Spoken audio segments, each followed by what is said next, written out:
तापलेले वातावरण मतदान प्रक्रिया पूर्ण झाल्यानंतर थंडावले। तसेच जिल्ह्यात थंडीही वाढत आहे। गुरुवारी किमान तापमान 14 तर कमाल तापमान 30 अंश सेल्सिअस राहिले। किमान व कमाल तापमानात घट झाल्यामुळे जिल्ह्यात दुपारी 4 वाजतापासूनच थंडी वाजायला लागली आहे। पुढील 2 दिवस पारा 1.5 अंशांनी खाली जाऊ शकतो असा अंदाज हवामान खात्याने वर्तवला। हिमालयात बर्फवृष्टी सुरू झाली असून उत्तरेकडून थंड वारे जिल्ह्याकडे वाहायला लागले आहे। त्यामुळे मागील 2 दिवसांच्या तुलनेत गुरुवारी तापमान 0.5 अंशांनी खाली आले। बुधवारी तापमान 14.5 अंशावर होते। तापमानाचा पारा 12.5 अंशापर्यंत खाली गेल्यावर थंडीचा कडाका वाढू शकतो। येत्या 2 ते 3 दिवसात बंगालच्या उपसागरात हवेचा कमी दाबाचा पट्टा तयार होणार असून तो कोणत्या दिशेला सरकणार यावर जिल्ह्यातील पुढील तापमान अवलंबून आहे। या कमी दाबाच्या पट्ट्याचा जिल्ह्यावर कोणताही परिणाम झाला नाही तर कोरडे व थंड वातावरण पुढील 10 दिवस तरी कायम राहतील। तसेच थंडी हळूहळू वाढत जाईल असा अंदाज श्री शिवाजी कृषी महाविद्यालयातील हवामान तज्ञ प्राचार्य अनिल बंड यांनी व्यक्त केला आहे। या दरम्यान थंडीत वाढ होत असल्याने नागरिकांनी गरम कपडे खरेदी करण्यासाठी धाव घेतली आहे।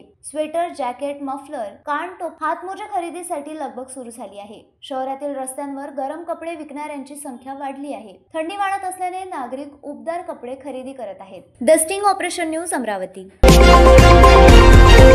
द स्टिंग ऑपरेशन न्यूज, सत्याचे दुसरे नाव, अन्यायावर लेखणीचा घाव।